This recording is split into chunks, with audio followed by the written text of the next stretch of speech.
Tionghoa sendiri yang tidak mau menjadi bangsa Indonesia. Sekali lagi, orang Tionghoa sendiri yang menolak dimasukkan sedalam golongan bangsa Indonesia karena mereka merasa lebih tinggi. Video ini hanya untuk mereka yang punya logika. Bagi yang tidak punya logika, skip aja.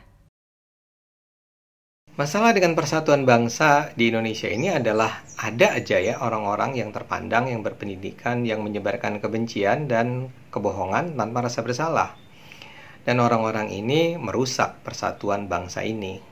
Saya baru aja dapat sebuah video yang katanya viral, yang isinya adalah ceramah seseorang yang bicara tentang sejarah Indonesia, tapi dengan fokus kenapa orang-orang Tionghoa di Indonesia itu sulit diterima sebagai bangsa Indonesia. Saya nggak tahu nama dia, tapi katanya sih namanya Ustadz Yasir. Tapi pasti dia orang terpandang, karena di dalam ceramahnya dia bilang bahwa dia itu diminta oleh Gubernur DI Yogyakarta untuk menjadi ahli dalam sebuah sidang perkara hukum yang melibatkan pemerintah daerah Yogyakarta. Nah, orang semacam ini menurut saya sih berbahaya, karena dia memanfaatkan kebodohan masyarakat, para pendengarnya, untuk menyebarkan kebohongan. Jadi dia cerita begini, orang Tionghoa itu emang dari dulu tidak pernah ingin menjadi bagian dari bangsa Indonesia. Dia kasih contoh, dalam sejarah itu ada yang namanya Partai Tionghoa Indonesia. Dan Partai Tionghoa di Indonesia emang dikenal sebagai partai yang mewakili mayoritas keturunan Tionghoa di Hindia Belanda, di zaman pemerintahan Belanda. Nah, dia bilang Partai Tionghoa Indonesia ini memang pernah berikrar bahwa bangsa Tionghoa, kaum Tionghoa tidak ingin menjadi bangsa Indonesia. Dan kalaupun Indonesia merdeka, maka mereka tidak ingin menjadi warga negara Indonesia, atau kalaupun menjadi warga negara, inginnya menjadi dwi warga negara. Jadi memiliki dua kewarganegaraan, warga negara Cina dan warga negara Indonesia. Ini dia bilang beda dengan kaum Arab. Kaum Arab itu sejak awal sudah memang komited untuk menjadi bangsa Indonesia, dan karena itulah bangsa Indonesia menerima keturunan Arab sebagai orang-orang asli Indonesia. Ini beda dengan kaum Tionghoa. Dan kemudian dia bicara banyak tentang kaum Tionghoa, yang dia bilang, dia lihat saja orang Tionghoa mana pernah mau menjadi bangsa Indonesia, mana pernah mereka mau berbaur dengan bangsa Indonesia. Kata dia, orang Tionghoa itu menganggap rendah bangsa Indonesia, mereka menganggap dirinya lebih tinggi, mereka menganggap dirinya istimewa. Jadi mereka tidak akan berbaur dengan bangsa Indonesia. Dia bilang, lihat aja, coba aja lihat di lingkungan kita, mana ada sih orang Tionghoa yang berbaur dengan bangsa Indonesia. Orang-orang semacam ini seperti saya katakan kacau. Tapi taruhlah gini, kita cek dulu sejarah, karena dia bicara tentang sejarah kan, dan dia menyebut Partai Tionghoa Indonesia. Kalau kita baca sejarahnya, maka kita akan dengan segera menemukan bahwa Partai Tionghoa adalah sebuah partai yang didirikan pada tahun 32 oleh seorang tokoh yang bernama Lim Kun Hian, yang sejak awal berdirinya memang berkomitmen pada kemerdekaan Indonesia, dan mereka menyatakan bahwa kaum Tionghoa di Indonesia seharusnya menjadi bagian dari bangsa Indonesia. Itu clear sejak awal, ya. Lalu dari mana datangnya cerita si penceramah tadi? Kalau dilihat, barangkali ini ada kaitannya dengan pidato Pak Kun Hian pada tahun 45 Mei di depan sidang BPUPK, Badan Penyelidikan Usaha Persiapan Kemerdekaan. Tapi isinya sama sekali lain dengan apa yang dikatakan oleh si penceramah. Pak Kun Hian justru mengatakan bahwa kita semua, umat manusia, ada bagian dari persaudaraan satu bangsa, yaitu bangsa manusia. Bangsa manusia ini hidup di negeri dunia. Jadi justru dia bicara tentang persaudaraan antar umat manusia.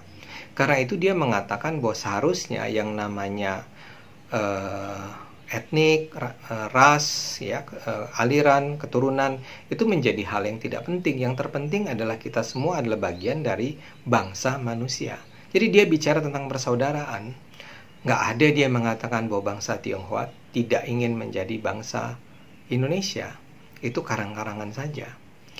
Dan kemudian kita bicara tentang hubungan dengan keturunan Arab. Begini, kita harus bicara sejarah sedikit.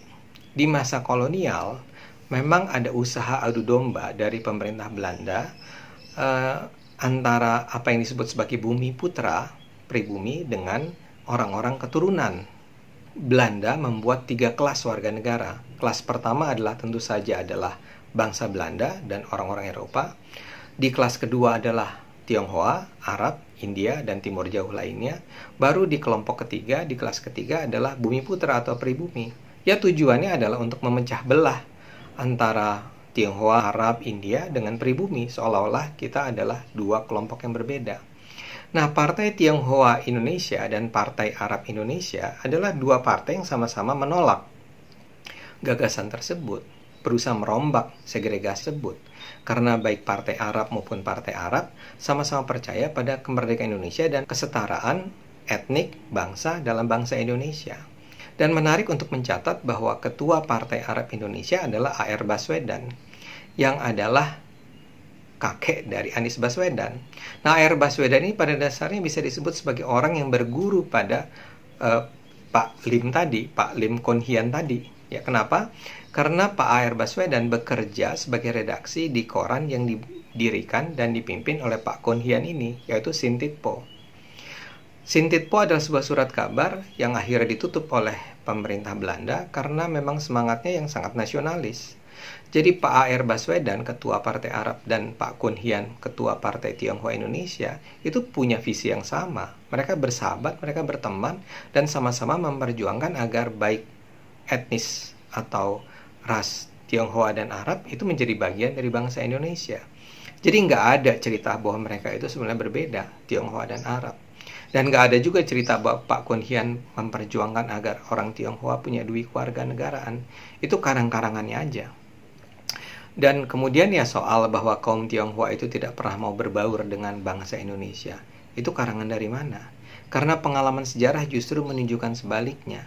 Yang terjadi adalah dalam berpuluh-puluh tahun, terutama di era Orde Baru, kaum Tionghoa itu mengalami diskriminasi, di-exclude, disisihkan, diisolasi. Ya, lihat saja apa yang terjadi sama kaum Tionghoa. Mereka tidak boleh menggunakan nama Tionghoa, tidak boleh memiliki agama leluhur mereka, tidak boleh menjalankan ibadat sesuai dengan keyakinan kaum Tionghoa, tidak boleh merayakan hari-hari besar kaum Tionghoa. Kaum Tionghoa bahkan sulit untuk masuk jadi pegawai negeri, sulit untuk masuk menjadi TNI, menjadi tentara, menjadi militer, sulit masuk sekolah negeri, sulit masuk ke universitas negeri, bahkan menjadi korban dari kerusuhan rasial, objek dari kerusuhan rasial, menjadi objek dari sasaran kebencian, penghinaan, stigmatisasi. Jadi di mana sebetulnya letak bahwa kaum Tionghoa ingin memisahkan diri dari bangsa Indonesia? Yang terjadi justru sebaliknya. Mereka, kaum Tionghoa, mengalami diskriminasi selama puluhan tahun. Jangan dibalik dong ceritanya. Tapi saya ngerti bahwa cerita ini harus disebarkan oleh penceramah-penceramah seperti ini karena mereka memang ingin agar kaum Tionghoa tidak diterima oleh bangsa ini. Mereka ingin agar bangsa ini terpecah. Tujuannya apa? Wallahu alam. Tapi marilah kita lawan ini semua dengan akal sehat kita, karena hanya dengan akal sehat bangsa ini akan selamat.